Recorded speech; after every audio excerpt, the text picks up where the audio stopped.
¿Qué leemos? Tú me dirás. Pues como comentó que era la aparición, yo pensé que iba a platicar del Sí, voy a leer algo que tengo aquí, que compartí hoy, ¿no? Chaitanya. Sí, el Chaitanya Charitamrita, a lo mejor aparece algo también, ¿no? Cualquier, ¿cómo era? Bueno, el Madhya Lila.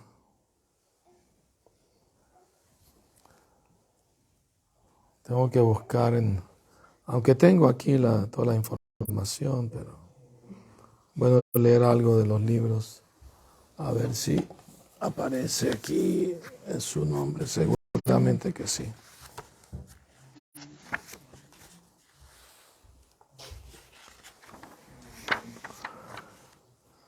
Ya lo encontré.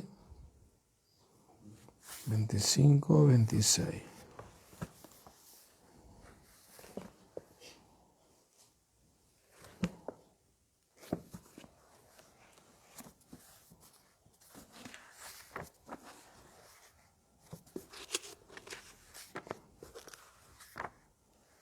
Cinco, 26.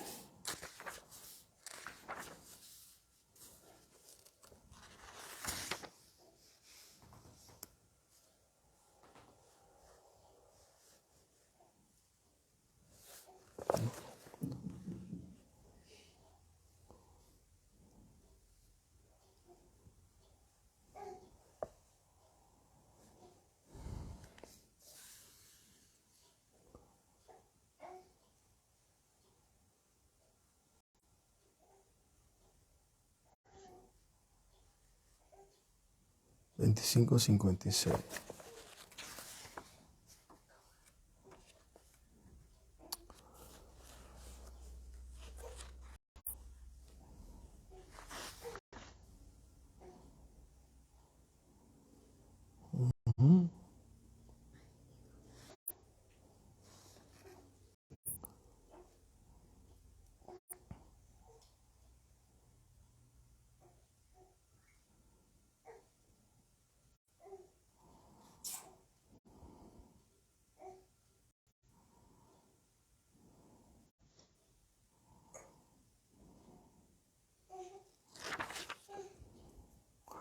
Bueno, voy a leer de Chaitanya Charitamrita. Diana, ¿puedes empezar, por favor?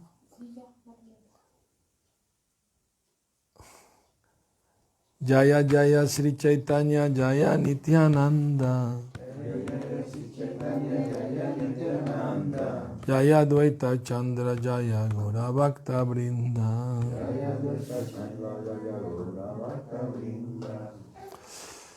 Estamos leyendo del Sri Chaitanya Charitamrita, Madhya Lila, capítulo 25, verso 56. Tate chai darshana haite tattva nahi jani mahajana yeika sei satyamani. No se puede llegar a la verdad absoluta mediante el estudio de las 6 teorías filosóficas. Por lo tanto, nuestro deber es seguir la senda de los Mahayanas, las autoridades. Todo lo que ellos dicen debe considerarse la verdad suprema. Significado. En su Amrita Pravaha Bhasya, Srila Bhaktivinoda Thakur ofrece el siguiente resumen de los 6 procesos filosóficos. Prakashananda reconoció que Sripad Sankaracharya, por el gran deseo que tenía de establecer su filosofía del monismo, se refugió en la filosofía Vedanta y trató de explicarla a su propia manera.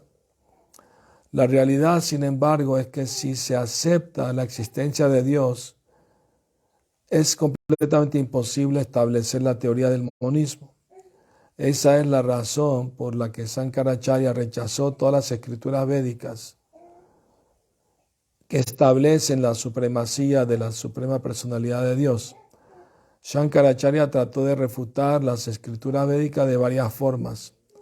El 99% de los filósofos del mundo que siguen los pasos de Sankaracharya se niegan a aceptar a la suprema personalidad de Dios. Por el contrario, tratan de sostener sus propias opiniones. Ese querer establecer las propias opiniones y refutar las de los demás es típico de los filósofos mundanos. Vemos entonces que 1. Los seguidores de la filosofía Mimamsaka, que siguen los principios de Jaimini, ponen énfasis en las actividades fruitivas y dicen que Dios, si existe, tiene que estar sujeto a las leyes de las actividades fruitivas.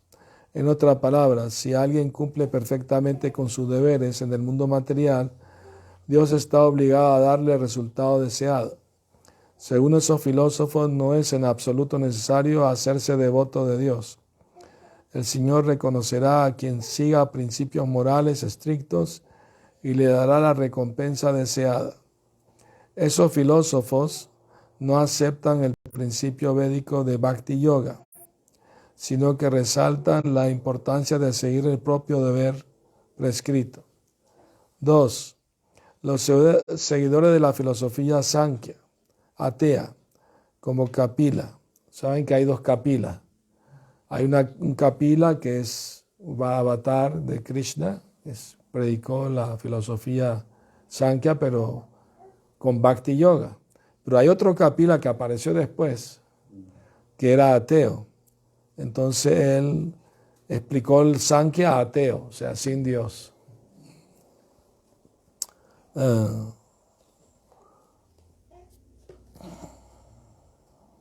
Ellos concluyen que la naturaleza material es la causa de todo, que no hay Dios detrás de la energía material. Esa es su idea. No aceptan a la Suprema Personalidad de Dios como causa de todas las causas. 3. Los seguidores de la filosofía Nyaya, como Gautama y Kanada, consideran la causa original de la creación una combinación de átomos. También materialista. 4. Los filósofos mayavadis dicen que todo es ilusión, encabezado por filósofos como Ashtavakra. Sostienen que la refulgencia impersonal, Brahman, es la causa de todo. 5. Los filósofos que siguen los preceptos de Patanjali practican Raja Yoga, imaginan una forma de la verdad absoluta de entre muchas formas. Ese es su proceso de autorrealización. Esas 5 filosofías rechazan por completo el predominio de la Suprema Personalidad de Dios y se empeñan en establecer sus propias teorías filosóficas. Srila Vyasadeva, sin embargo, escribió el Vedanta Sutra y, tomando la esencia de todas las escrituras védicas, estableció la supremacía de la Suprema Personalidad de Dios. Los 5 tipos de filósofos mencionados entienden que el Brahman impersonal no tiene cualidades materiales y creen que la personalidad de Dios, cuando adviene, está contaminado y cubierto por las cualidades materiales. El término técnico que emplean es Saguna. Hablan de Brahman Saguna y Brahman Nirguna. Según ellos, Brahman Nirguna significa la verdad absoluta impersonal sin cualidades materiales. Y Brahman Saguna significa la verdad absoluta que acepta la contaminación de las cualidades materiales. Más o menos ese tipo de especulación filosófica es lo que se llama filosofía mayavada. La realidad, sin embargo, es que la verdad absoluta nunca tiene nada que ver con las cualidades materiales, porque Él es trascendental. Es siempre completo y goza en plenitud de cualidades espirituales. Los 5 filósofos mencionados no aceptan que el Señor Vishnu es la verdad, la Suprema Personalidad de Dios. En cambio, están muy atareados en refutar la filosofía de otras escuelas. En la India hay 6 tipos de procesos filosóficos. Vyasadeva recibe el nombre de Veda Vyas, porque es la autoridad védica. Los devotos aceptan su explicación filosófica del Vedanta Sutra, como Krishna confirma en el Bhagavad Gita 15:15. Sarvasya chaham hridi sannivishto matta smritir jnanam apohanam cha vedascha sarvairaham eva vedyo vedanta krit vedavid eva chaham. Yo estoy situado en el corazón de todos, y de mí vienen el recuerdo, el conocimiento y el olvido. Mediante todos los Vedas es a mí a quien hay que conocer. Yo soy en efecto el compilador del Vedanta y el conocedor de los Vedas. El objetivo supremo del estudio de las escrituras védicas es aceptar que Krishna es la suprema personalidad de Dios. El movimiento para la conciencia de Krishna está propagando la conclusión filosófica de Srila Vyasadeva y siguiendo a otros grandes acharyas como Ramanujacharya, Madhvacharya, Vishnu Swami, Nimbarka y el propio Sri Chaitanya Mahaprabhu. Haribo. Hola, Premanande. Om Agyana Timirandasya Gyananjana Salakaya Chakshurum Militam Yena Tasmai Shri Gurave Namaha.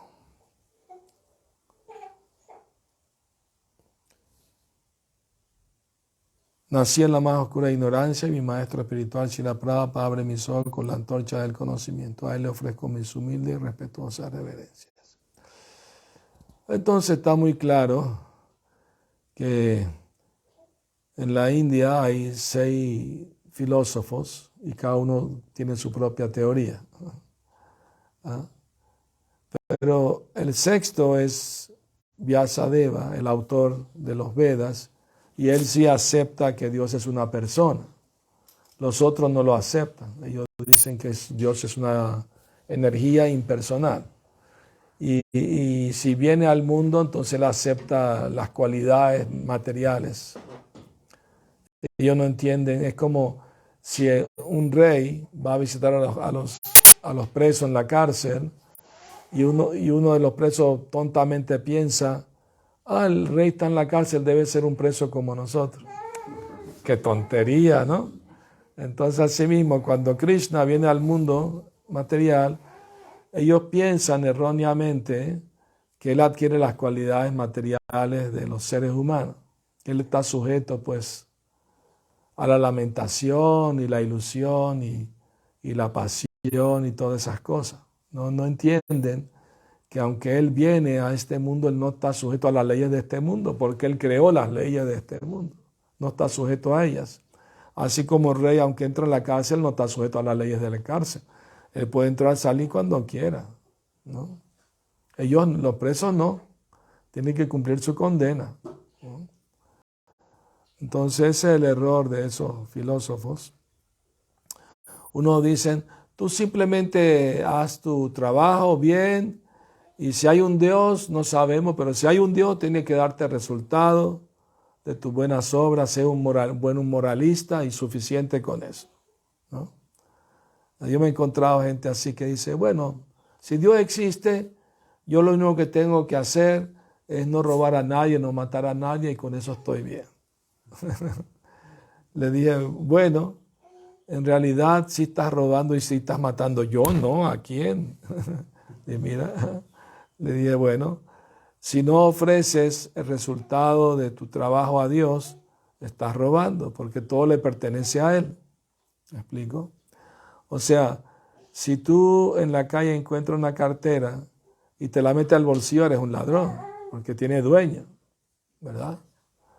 Y si la dejas ahí, no estás tampoco cumpliendo tu deber, ¿no?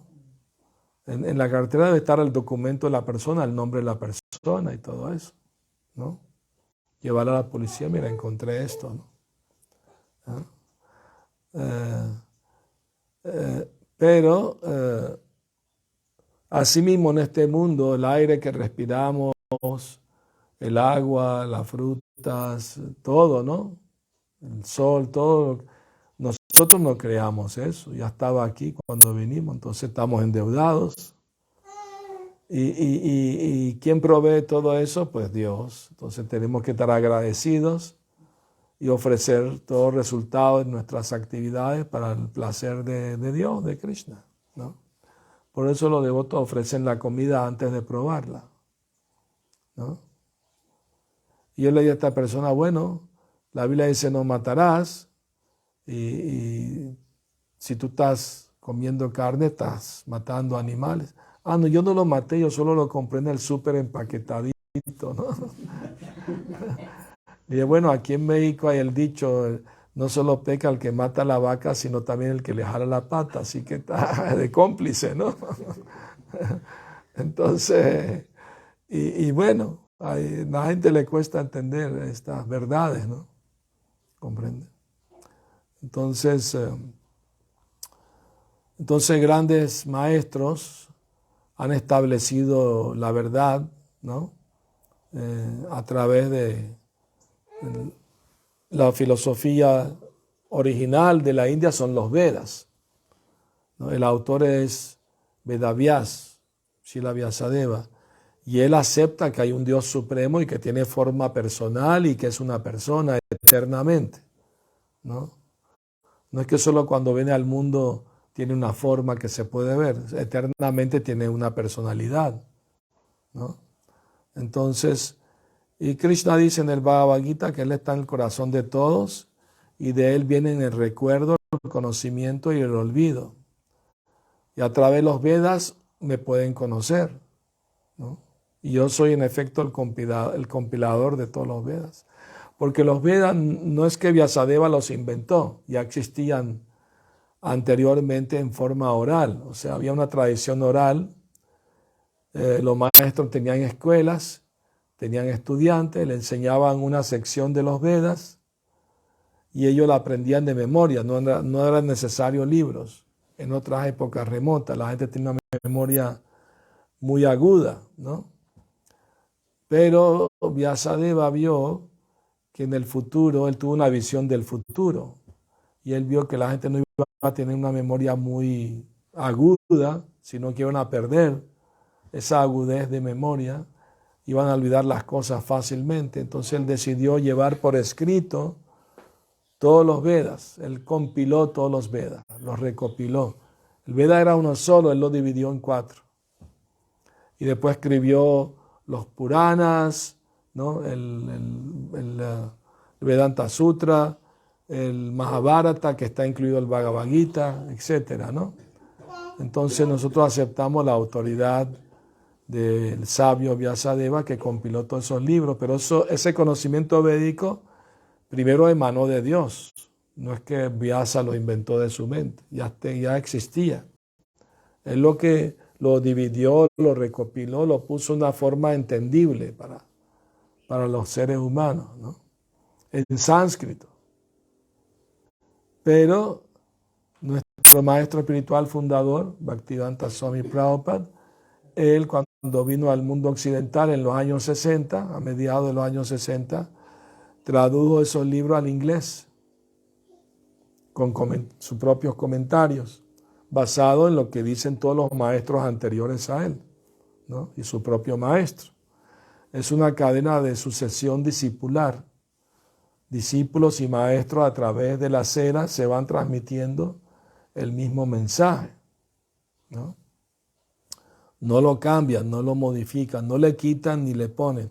Simplemente lo explican de acuerdo a su propia realización espiritual, sin contradecir lo que han dicho todos los demás maestros anteriores a ellos. Entonces es una escuela auténtica, ¿no? De estudiar los Vedas. Y en el siglo XIII había un gran maestro que Prabhupada menciona aquí, que se llamaba Madhvacharya. La historia de su vida es muy interesante, muy sobrenatural, se puede decir. Cuando él nació, hubo presagios muy buenos, muy auspiciosos, y los astrólogos que hicieron su carta dijeron que era un avatar de Vayu. Vayu es el semidios que controla el aire, ¿no? Su padre le puso el nombre Vasudeva. Y a la edad de 5 años recibió iniciación. Muy jovencito. Y a los 11 años tomó sannyasi, a los 11 años. Su papá no le dio permiso. Le dijo el papá, porque quería tomarlo antes, ¿no? A los 9, 10. Le dijo, no, cuando nazca tu siguiente hermanito, puedes hacerlo. Entonces apenas nació su hermanito, dijo, me voy de casa, me vuelvo renunciante, ¿no? Entonces, él tenía gran fuerza física también, no solo espiritual, física también. Él una vez iba con los discípulos por el bosque y los atacó un tigre. Y él se enfrentó al tigre y con sus propias manos mató al tigre que venía a atacarlos, ¿no? A matarlos. Era muy fuerte. Entonces su fama de ser fuerte también físicamente se difundió. Y dos luchadores vinieron a retarlo. Le querían, hemos escuchado que eres muy fuerte, queremos retarte a una pelea, lucha libre. Él le dijo, pero primero me tienen que probar de que de verdad son fuertes, porque si no, ¿para qué voy a perder el tiempo con ustedes? Bueno, ¿y cómo quiere que probemos nuestra fuerza? Bueno, voy a cantar el santo nombre de Krishna y uno a uno ustedes puede apretarme el cuello para hacerme callar. Si logran hacerlo, acepto el reto y lucho con ustedes. Si no, no.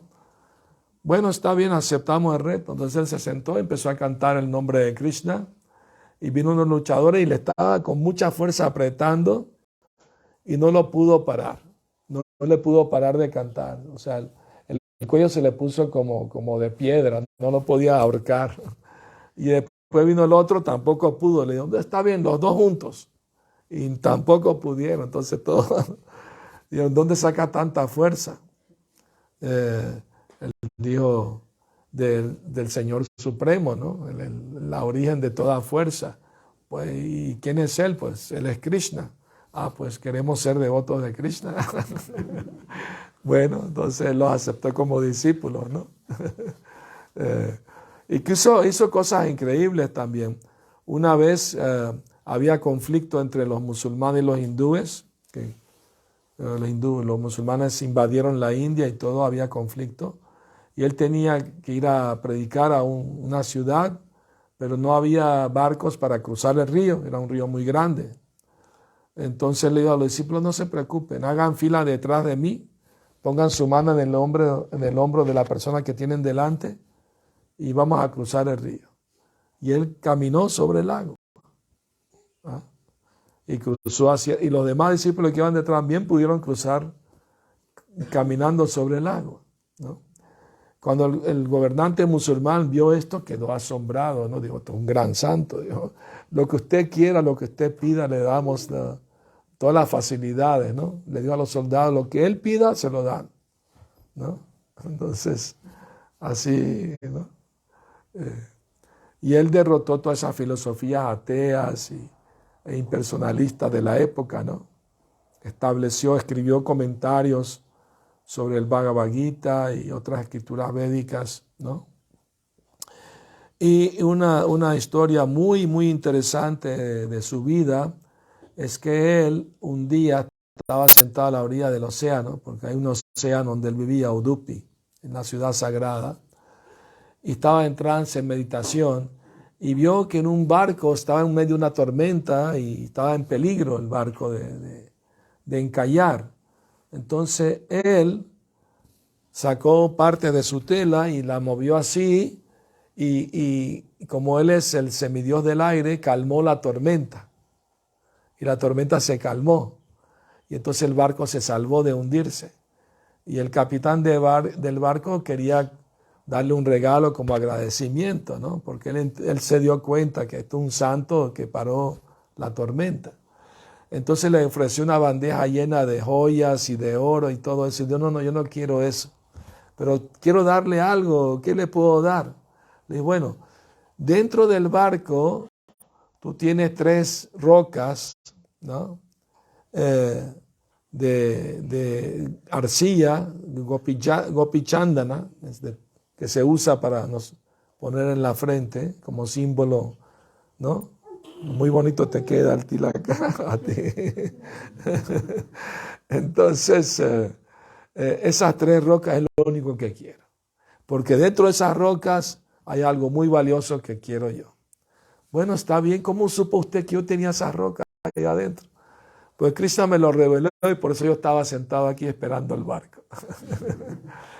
y tuvieron 30 hombres para sacar esas enormes piedras. y él las llevó una bajo el brazo y dos en los hombros. Era tan fuerte físicamente también.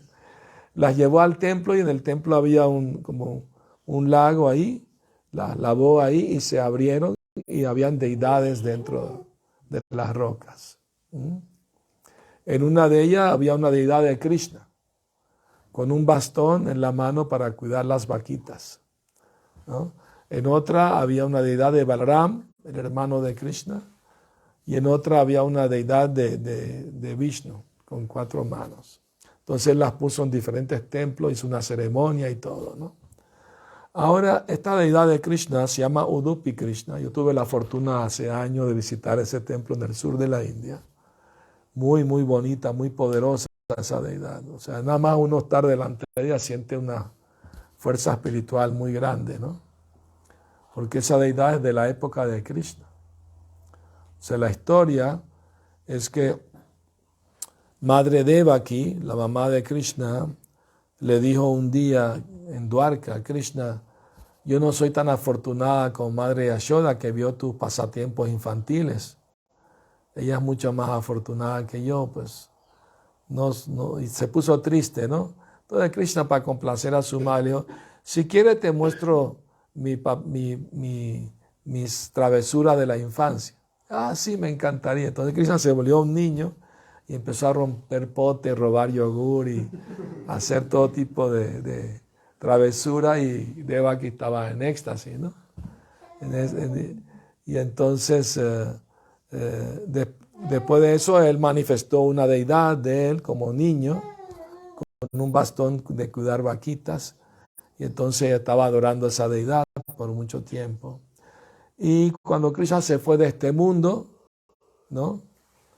Se hundió la ciudad de Dwarka y esa deidad quedó atrapada en esa roca de Tilaka, ¿no? De los Pichanda, ¿no? Y así pues llegó a mano de Madhvacharya, ¿no? Finalmente, por la voluntad de Krishna, ¿no? Entonces él estableció esa deidad ahí, ¿no? Bueno, entonces así son los maravillosos pasatiempos de los devotos puros, ¿verdad? De Krishna.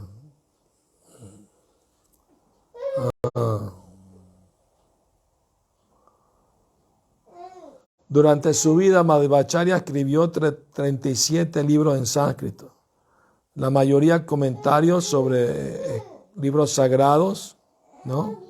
Y teológicos, ¿no? Y es posible que usó otros idiomas también en otros escritos aparte del sánscrito, ¿no? De esa época. También escribió comentarios del Mahabharata, ¿no? Bueno, ¿tienen comentarios, preguntas?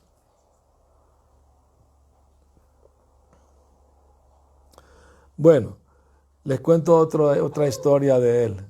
Cuando él era un niño, que se llamaba Vasudeva, un día su papá en la madrugada fue a buscarlo a su habitación y no lo vio en la cama. Digo, ¿dónde se habrá ido el niño hasta ahora tan temprano en la mañana? Estaba muy preocupado el papá. Y se le ocurrió ir al templo a orar a Krishna para encontrar a su hijo. ¿Y cuál fue su sorpresa? Que vio a su hijo en el templo. Un niño de 4 o 5 años, solito. Y estaba sorprendido. Le digo: Vasudeva, ¿cómo llegaste aquí? Bueno, alguien me agarró de la mano y me llevó al templo. Y, bueno, vamos qué bueno que viniste a ver a Krishna, ¿no? Y oraron. Regresaron después a la casa. Un día, cuando él todavía era un niño, como de 10 años, vino un acreedor a su casa. Su papá ya se había ido a hacer su trabajo. Y llegó el acreedor, le dijo: ¿dónde está tu padre? Pues no está en este momento, ¿en qué lo puedo servir? Bueno, es que tu papá me debe dinero y estoy necesitando el dinero. Entonces, ¿cuánto te debe? Pues tantas monedas de oro, ¿no? No se preocupe, yo le voy a pagar. Y fue al patio de su casa y ahí tenía un árbol de tamarindo y había muchas semillas tiradas en el piso de tamarindo. Entonces él agarró todas esas semillas y la apretaba en su mano así y las convertía en monedas de oro. Y fue y le pagó al acreedor.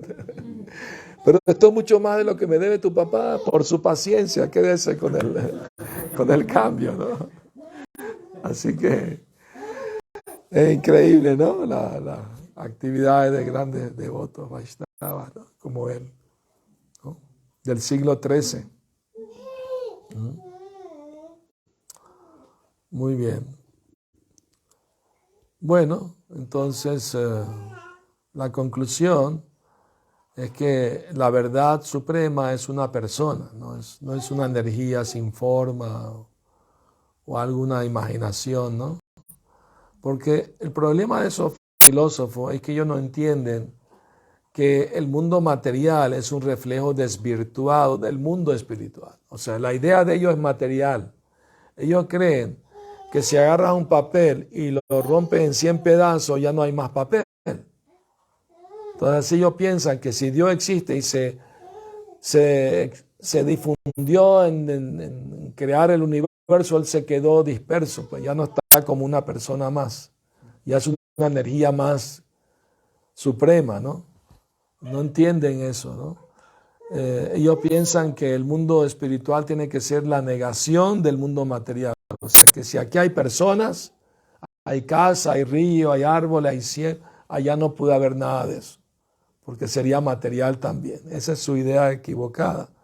Ellos no saben que porque aquí hay esas cosas, amigos, familias, parientes, ¿no? Esposos, novios, ¿no? Sirvientes, etcétera. Por eso existe aquí porque originalmente está allá. Si no, no estaría aquí. ¿Comprende? Entonces, y Krishna demostró su poder divino como Dios, no solo lo dijo teóricamente.